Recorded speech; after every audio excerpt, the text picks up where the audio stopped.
Welcome to the CISSP Cyber Training Podcast, where we provide you the training and tools you need to pass the CISSP exam the first time. Hi, my name is Sean Gerber, and I'm your host for this action-packed, informative podcast. Join me each week as I provide the information you need to pass the CISSP exam and grow your cybersecurity knowledge. All right, let's get started. Hey all, Sean Gerber with CISSP Cyber Training, and hope you all are having a beautifully blessed day today.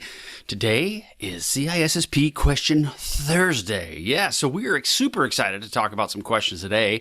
They're going to be related to Domain 2.3, and this was based on the podcast that we had on Monday. So the overall goal of this, again, for CISSP Question Thursday is to go over questions that would be potentially related to the content that we provided on Monday, which was over Domain 2.3 of the ISC Squared manual. So before we get started, I had an article. Well, actually, it wasn't really an article. I saw it through I Have Been Pwned. There's a great website out there called I Have Been Pwned, and that talks about some of the various different sites that have been pwned out there on the web. And one that just was released recently was Superdraft. Now, I don't know if you all have any sort of fantasy football leagues as far as the United States goes. There is a draft thing called Superdraft, and you can go out and actually draft your teams and then play them in football, and you'll see how your stats do. One of the points that came up with Superdraft is that they had about 24 gigs of data that was taken, including email addresses, usernames, transactions, latitudes and longitudes, date of birth, and various bcrypt password hashes. So, what does this mean?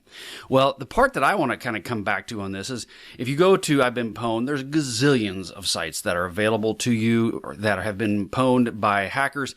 And so a couple things that want to come out of this. One, if you haven't already, you want to, at least if you're in the United States, you want to freeze your credit. And I know you as security professionals, you guys are probably already on top of that.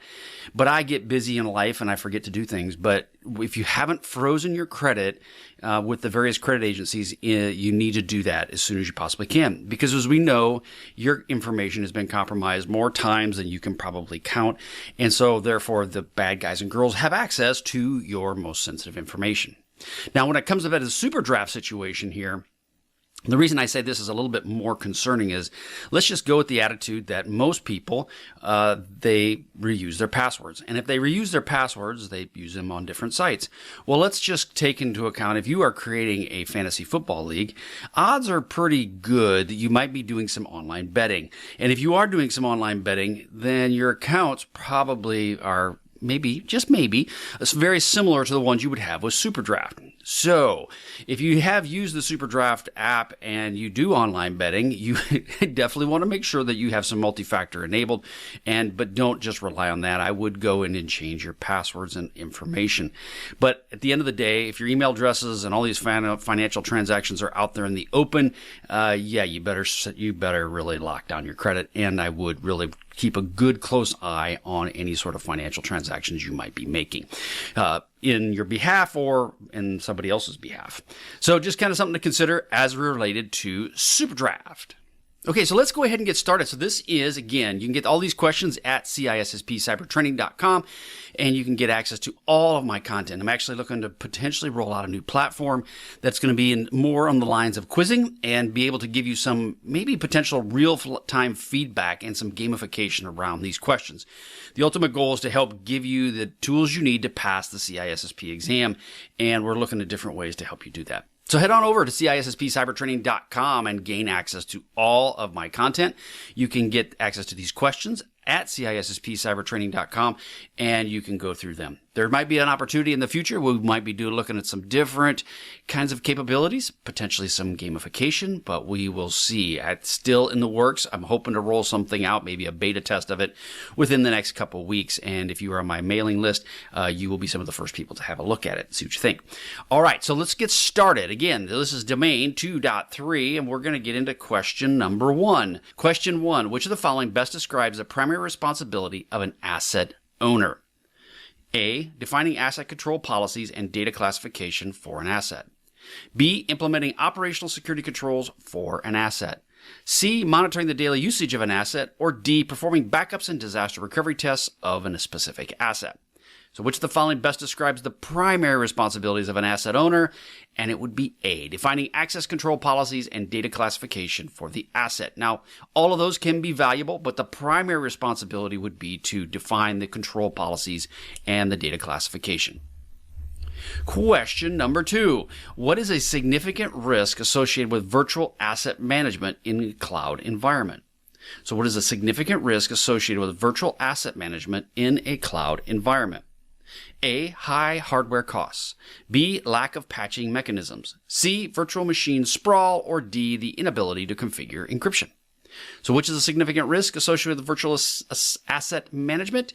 And it is virtual machine sprawl. It's C. Okay, again, machine sprawl is a big problem. We had it even when they had regular physical devices, but now when you're getting into the overall virtual machine aspects of it, it can happen even quicker. And it can happen, it can become very expensive. Whereas before you may have had some checks and balances as of purchasing any sort of hardware, with the virtual machine piece, you may not have those same level of rigor around checks and balances. Question 3, in configuration management, what is the primary purpose of baseline configuration? The primary purpose of baseline configuration. A, to provide a unique identifier for all assets. C, to establish initial approved state of the asset. C, to manage hardware and software inventories. Or D, to track authorized physical devices. Again, in configuration management, what is the primary purpose of a baseline configuration? And it is B, to establish an initial approved state of the specific asset. Again, if you don't really know, again, baseline, initial approved state, you want to kind of consider putting those words together. But the ultimate goal is to have an initial state of the asset serving as a reference point for future changes. And that's the ultimate goal of the configuration management piece. Question number 4. Which tool would be most appropriate for managing cloud-based assets in AWS? So which tool would be most appropriate for managing cloud-based assets in Amazon AWS? A, Ansible. B, Puppet. C, Chef. Or D, AWS Config. Yeah, I figured you probably would figure this one out. It would be AWS Config, right? So many of these other ones will provide that, but if you're in AWS environment, having the AWS Config is a really good way to help you with that. The other ones, Puppet and Ansible, are general configuration management tools, whereas AWS is very specific. Question number 5. What is the role of a configuration item, or CI, in a configuration management system, or CMS? So what is the role of a configuration item in a configuration management system? A, it provides encryption mechanism for data. B, it represents a tracked component such as hardware or software. C, it defines a topology for the physical assets. Or D, it stores user access credentials. And the CI deals specifically with an item, right? So that would be, it represents a tracked component such as hardware or software. That's a component managed by the CMS, but it was focused on specifically servers, applications, and potentially network devices as well. That is the difference. Question 6, which of the following is a key security risk when managing intangible assets? What is a key security risk when managing intangible assets? A, physical theft. B, inventory inaccuracies. C, licensing violations. Or D, lack of encryption. Okay, which of the following is a key security risk when managing intangible, not tangible, something you can touch, intangible, something you cannot touch, assets? And it is D, lack of encryption. Intangible assets such as data and intellectual property are vulnerable to unauthorized access. So you got access controls and you have encryption. So proper encryption and access controls are critical, obviously, to protect them. And that's an important part. Seen it, been there, done it, got the t-shirt to go with it. Question 7, what is the main reason for performing regular audits of hardware and software inventory? So what is the main reason for performing a regular audit of hardware and software inventories? A, to increase operational efficiency. B, to identify and remove outdated licenses. C, to maintain data integrity. Or D, to detect unauthorized assets. So what is the main purpose or main reason for performing regular audits of hardware and software? And it is D, to detect unauthorized access. Again, regular audits help identify unauthorized or rogue devices and software, ensuring that only approved assets are present in the environment, right? You just want to make sure that you have the right people or the right systems are in there and that you don't have extra shadow IT. Question 8, why is tagging cloud resources important in cloud-based asset management? So why is tagging cloud resources important in cloud-based management? A, to simplify cost management and tracking. B, to reduce network latency. C, to enhance encryption algorithms. Or D, to enable multi-factor authentication. So why is tagging cloud resources important? And it is A, to simplify cost management and tracking. When you tag cloud resources, it does allow you to have the ability to track usage, monitor compliance, and then simplify your cost. And as we know, anything dealing with the cloud can get expensive, where it just the little pennies add up, and next thing you know, you're spending some real money. And then you have questions from your senior leadership. Why are you spending all my money? And what is the value out of it? And then it gets very complicated very quickly. Question 9, which activity is associated with secure disposal phase in asset lifecycle management? Okay, that's a lot of words. Which activity is associated with the secure disposal phase in asset lifecycle management? So again, secure disposal in lifecycle management. What is it? What activity?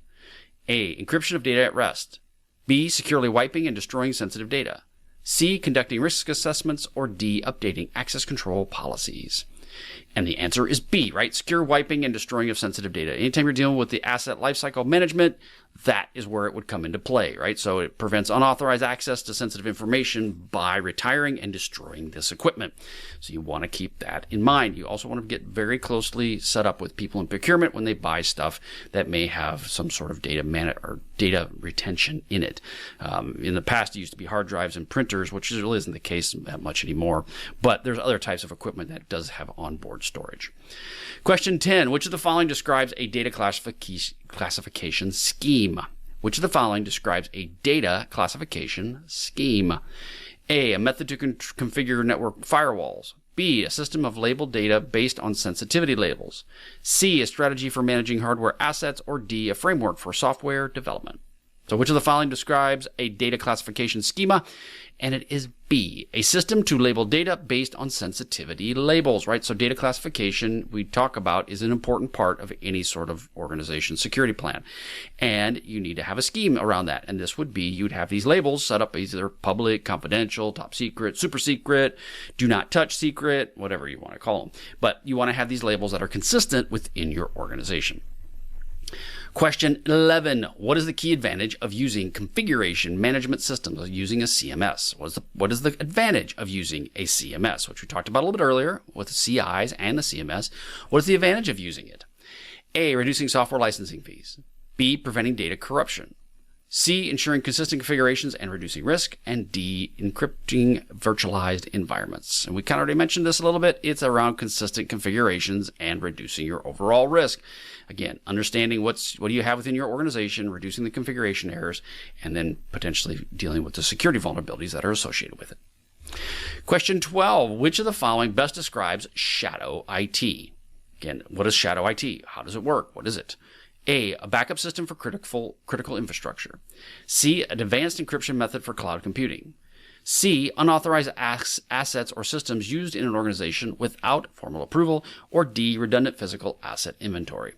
Y'all will probably figure this out. It might be a redundant asset inventory, physical asset inventory, possibly that was then repurposed to give you unauthorized assets or systems. But what it ends up coming right down to is an unauthorized asset or system used in an organization without formal approval. Question 13, what is the primary purpose of a software asset inventory? A, to ensure license compliance and reduce of security risks. B, to manage encryption keys. C, to monitor physical device locations. Or D, to classify intellectual property. So what is the primary purpose of a software asset inventory? And the answer is A, to ensure license compliance with reduce security risks and reduce security risks. So that's the purpose. What's the primary purpose of a software asset inventory is to, again, you want to make sure you have the right software and you are in compliance with the overall licensing agreements. Now, that also helps in conjunction with managing your security of these software assets as well. So all of that is an important part of what you do. Question 14, which of the following of intangible assets would a customer records be classified as? So which type of intangible asset would customer records be classified as? A, physical inventory. B, data in databases. C, intellectual property. Or D, brand reputation. So which of the type of intangible assets would customer records be classified as? It would be under B, data and databases, right? Customer records are a form of data stored within a database and must be managed according to the data security policies, right? The ultimate data of your customers is there. And we just kind of talked about that with your sports duel piece of this, right? Or whatever, FanDuel, not FanDuel, but Sportsbook. I can't even remember what I talked about just a little bit ago. But the bottom line is that all that data is part of your customer records. Question 15. Why is access controls critical for managing intellectual property as an intangible asset? Why is access controls critical for managing intellectual property as an intangible asset? So again, your access controls, what are they? You're dealing with intellectual property and it is intangible. So what does this mean? So why are they critical? A, it allows for creation of encryption keys. B, it enables secure physical storage. C, it tracks asset depreciation, or D, it prevents unauthorized use and theft of proprietary information. So why are access controls critical for managing intellectual property as an intangible asset? Because D, it prevents unauthorized use and theft of proprietary information. Gosh, that's a lot of words. So that's that, right? It's D, prevents the unauthorized use. So that is all I have for you today. Again, these are 15 questions at CISSPcybertraining.com. You can go there and get access to these questions immediately. I have hundreds of questions that you can go through. I have a blueprint to walk you through if you're self-studying for the CISSP, because that's the ultimate purpose of CISSP Cyber Training, is to help you with to pass the test the first time. That's the goal, right? Because I didn't. But we also have lots of questions and lots of partners that work with us as well. Got a little ticklers, maybe something coming in the future. We'll see how that plays out. I'm hoping it'll be very, very useful for everybody. I hope it will, because I think it will. It has a lot of potential. Also, go to reducecyberrisk.com. You can head there if you are a person that's looking for cybersecurity consulting firms or capabilities. We have that available with you at reducecyberrisk.com.